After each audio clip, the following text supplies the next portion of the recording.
did the family group chat. Doctor says surgery's tomorrow. Can someone be with me? My sister replied, we have dinner plans, good luck. My mom added, don't be dramatic, it's just surgery. And I simply wrote back, no worries. My name is Rachel Monroe. And if you think you know how this ends, stay tuned. Because what happens when the people you need most laugh at the very thing that could end you? The phone slipped from my hands that night. Not from shock, from clarity. Their words weren't sharp, they were hollow. Hollow like an echo in an empty church, where you realize the silence is louder than the prayer. I stared at the hospital ceiling, for taped to my arm, monitors beeping with indifferent rhythm. My family wasn't coming. They had reservations, selfies to post, a world where I was an afterthought. So I whispered, to no one in particular, then I'll stop asking. The nurse adjusted my blanket, eyes gentle in a way blood never gave me. Strangers showed me more presence than blood. That irony burned deeper than the incision waiting for me at dawn. But I didn't rage. I didn't beg. I chose stillness. And stillness breeds clarity. That night, as the city hummed beyond the glass, I signed a release form. Media contacts. Public interest request. Quiet preparations that didn't need applause, just timing. Because while they clinked glasses at dinner, a news ticker was already building its headline. While they scrolled menus, a newsroom was stitching my name to a story larger than their neglect. And when the cameras lit up, they wouldn't see me as the fragile daughter begging for company. They'd see the truth they dismissed broadcast across every screen they held in their hands. No raised voices. No slammed doors. Just the weight of their absence turned into evidence. And at 9:12 p.m., when the segment aired, they dropped their forks. They dropped their phones. Because on the news, I wasn't a patient anymore. I was a headline. And the headline had one caption they couldn't control.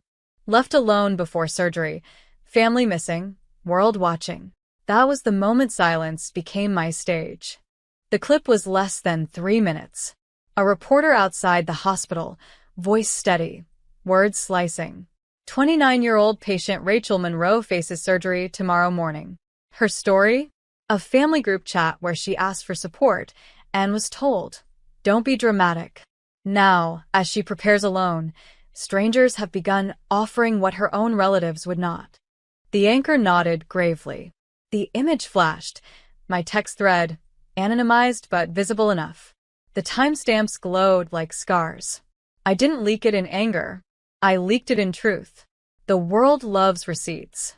And my family had given me the clearest ones.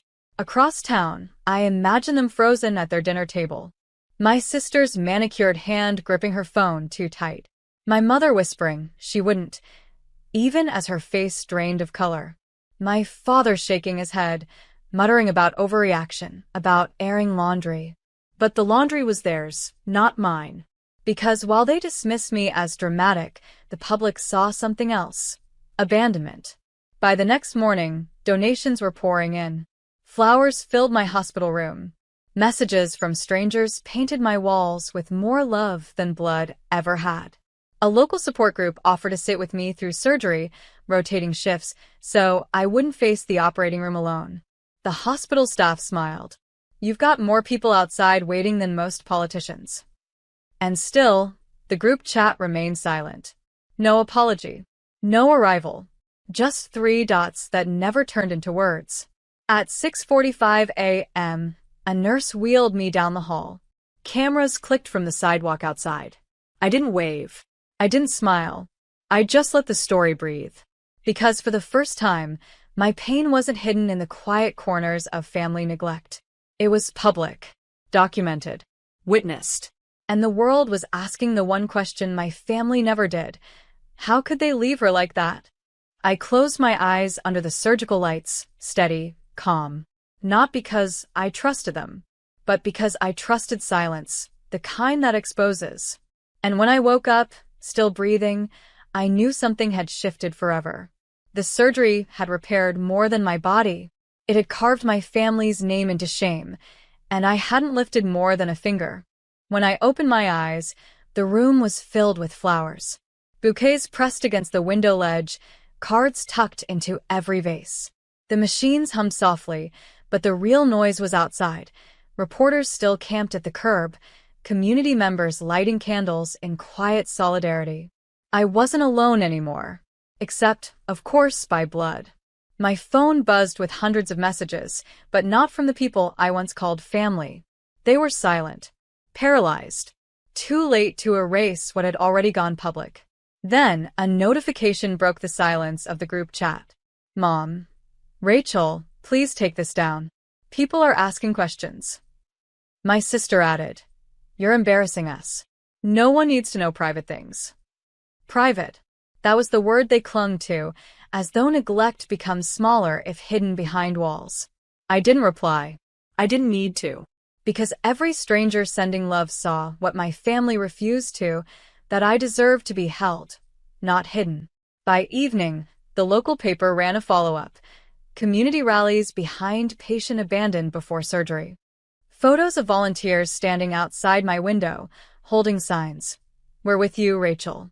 And in the middle of that article was one quiet line that changed everything. Family declined to comment. Declined. Not denied. Not defended. Declined. At the gala dinners they loved so much, at the church pews they filled every Sunday, at the grocery aisles where their neighbors lingered, whispers began. Did you see the news? How could they? She begged for someone to be there. My family had always thrived on image, on control, on applause. Now their silence was a billboard. I lay back against the hospital pillow, dripping steadily, and realized something. Revenge wasn't about loud vengeance. It was about letting the truth live where everyone could see it. And truth has a way of growing roots. By the third day, my surgeon visited, smiling. You'll heal fine. But you should know people are still outside. They say they'll stay until you walk out of here. And I smiled for the first time in weeks. Because my family may have left me at the table. But the world had pulled up chairs.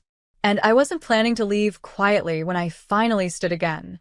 By the time I was discharged, the crowd outside had doubled. Strangers who had never said my name before held handmade signs with it painted in bold colors. Rachel Strong. No one should face surgery alone. I was wheeled through the front doors, not the back exit my family would have preferred. Cameras clicked, reporters shouted questions, but I didn't answer. I simply smiled, nodded, and let the silence do what words never could. That evening, the news ran a split screen. On one side, me, being wheeled out, greeted by flowers and applause. On the other, my sister slipping out of a restaurant, her hand over her face as reporters followed. She shoved past microphones. We had plans that night. We didn't know it was serious. But the receipts were still there, text plastered across the broadcast. Don't be dramatic. It's just surgery. My mom tried, too. On camera, she forced a smile, insisting, We love our daughter. People are twisting this. Yet the video clip rolled again, the proof undeniable. For the first time in my life, their words didn't overpower mine. My truth wasn't buried.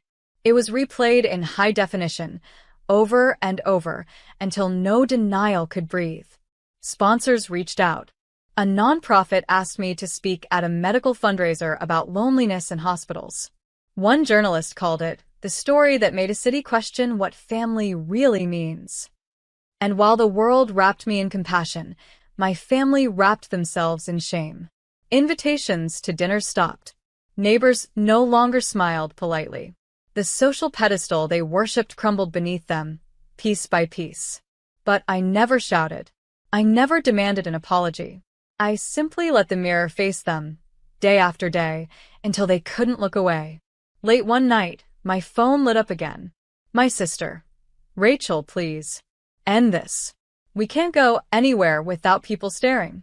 Mom, you've made your point. Enough. But what they never understood was this. It was never about punishment. It was about proof. Proof that I wasn't invisible. Proof that their neglect wasn't just my burden to swallow in silence. Proof that the world sees what they pretended didn't exist. I turned off the phone and set it face down on the nightstand. For once, I didn't need to answer. because every screen in the city already had. The invitations came quickly. A talk show wanted me on their morning segment. A podcast asked for my voice. A university health panel emailed about resilience. Each message carried the same theme. Your story matters. People need to hear it. I thought back to the night I texted my family for help, words small and trembling. Doctor says surgery's tomorrow. Can someone be with me? I had asked for presents. I received rejection. Now the world was asking me to speak, not as a patient, but as a witness. When I walked onto that first studio stage, lights blazing, microphone clipped, the host introduced me not as a victim, but as a voice. Rachel Monroe, whose courage sparked a national conversation about what it means to show up. The applause wasn't for pity. It was for truth. Meanwhile, my family's silence deepened into isolation. At grocery stores, neighbors turned their carts. At church, pews shifted when they walked in. Invitations evaporated. Their dinner plans, so important the night before my surgery, vanished entirely. And still, the group chat remained. Empty. 3 dots never appeared again. But I kept each screenshot. Every dismissive line preserved like evidence in a museum of neglect. Because the story wasn't just mine anymore. It belonged to every person who had ever asked for love and been told they were too much, too dramatic, too inconvenient. The nonprofit fundraiser was the final seal. Hundreds gathered in a hall strung with lights, faces glowing with empathy. I stood at the podium, not shaky, but steady. I thought I was alone, I began. But being left alone taught me something. Silence is loudest when it's shared. Applause swelled. In the back of the hall, I saw them, my mother, my sister, my father, standing in the shadows, uninvited but curious, watching the crowd that had once been theirs. Their eyes weren't angry. They were hollow, searching for a way back into a world that had already closed its door. I didn't call them out. I didn't even acknowledge them, because revenge wasn't pointing fingers. It was standing in a room full of love they once withheld, and knowing they had to watch it bloom without them. That night, as the lights dimmed and the applause lingered, I realized I didn't just survive surgery. I had rewritten the story of who showed up, and the ending was still unfolding. The headlines shifted. No longer abandoned before surgery. Now they read, from patient to advocate, Rachel Monroe speaks for the forgotten. It felt surreal. My pain turned into power. My neglect transformed into momentum. Hospitals invited me to consult on family support programs. Organizations wanted my input on policies. Strangers in waiting rooms recognized me and whispered, "That's her." But back home, my family sat in a silence of their own making. My sister tried damage control online. She posted filtered photos, captions about family first and together through it all. But every comment was the same. "Where were you when she asked?" She deleted the post within hours. My mother, once the center of every social circle, withdrew. No brunches. No garden parties. Neighbors whispered when she passed. The pedestal she guarded so fiercely was gone. My father? He never messaged. His silence wasn't absence, it was pride refusing to bend. But even he couldn't escape the looks in grocery aisles, the newspaper folded too neatly on the porch. And me? I didn't chase them, didn't block them. I left the group chat exactly as it was, frozen in time, 3 lines carved into digital stone. We have dinner plans. Don't be dramatic. No worries. That chat became a monument. Not of rage, but of revelation. One evening, I was invited back to the hospital, this time not as a patient, but as a guest of honor. They unveiled a new program, pairing volunteers with patients facing procedures alone. A nurse pulled me aside. "This exists because of you," she said. I thought about the night I lay under fluorescent light, begging silently for someone to walk through the door. Now, dozens of doors would open for others. And my family? They had to live in a city where my name was spoken with admiration, while theirs had become a cautionary tale. I never confronted them directly. I didn't need to. Every headline, every panel, every program was a mirror they couldn't turn away from. Because the cruelest punishment isn't exclusion. It's being forced to watch the one you dismissed become everything you pretended they weren't. And the mirror was only getting brighter. The gala was next, the biggest event of the year, and my name was at the top of the program. They would be there. They always were. But this time, they wouldn't recognize the stage. Because it was mine. The city gala had always been my family's crown jewel, the one night they could dress in borrowed elegance and bask in borrowed admiration. For years, I'd been their silent accessory, standing behind them, smiling faintly while they collected applause that was never theirs. But this year, the program bore a different name at the center. Mine. Keynote speaker, Rachel Monroe, patient advocate. The hall shimmered with chandeliers, sequins, polished shoes. My mother arrived in her usual pearls, though her eyes carried exhaustion no diamond could conceal. My sister's smile was brittle, plastered too wide, while my father stayed 2 steps behind, avoiding every camera lens that turned his way. When my name was called, I walked onto the stage in a simple navy dress. Not dazzling, not loud, steady. The kind of presence that doesn't need sparkle to shine. Applause thundered. I set my notes down and looked out at the sea of faces. My family's table sat near the front. I didn't linger on them. Instead, I began. 3 months ago, I asked a simple question in a family group chat. Doctor says surgery's tomorrow. Can someone be with me? The answer was silence. Or worse, dismissal. A murmur rippled through the audience. I held up my phone, the screen glowing with the screenshot. The words were blurred to protect privacy, but clear enough to carry the weight. We have dinner plans. Don't be dramatic. Gasps broke across the hall. But here's the truth, I continued, voice steady. Family isn't always who shares your blood. Sometimes, family is who shows up when it matters most. And when blood turned away, strangers became my lifeline. That's why I stand here tonight, not to shame, but to remind, presence is the greatest gift we can give each other. The room erupted in applause, rising to its feet. Cameras flashed. The host wiped away a tear. At the front table, my mother bowed her head. My sister's hands fidgeted in her lap. My father's jaw clenched, eyes fixed on the tablecloth. I didn't gloat. I didn't point. I just stood in the light they thought I'd never touch. Because revenge doesn't always shout. Sometimes it stands on a stage, steady and unbroken, while those who once laughed sit silent in the dark. And yet, one more chapter waited. Not for the cameras, not for the crowd, but for the quiet morning after, when truth would follow them home. The morning after the gala, the headlines were everywhere. From neglect to keynote, Rachel Monroe redefines family. Photos of me at the podium spread across every feed, my words quoted in bold. Presence is the greatest gift. I didn't check the group chat. I didn't need to, because in every coffee shop, on every porch, in every whispered conversation across the city, the verdict had already been spoken. My mother avoided her morning walk. The neighbors no longer waved. My sister locked her socials, comments drowning her captions. My father folded the newspaper with shaking hands, unable to stop the front page from staring back at him.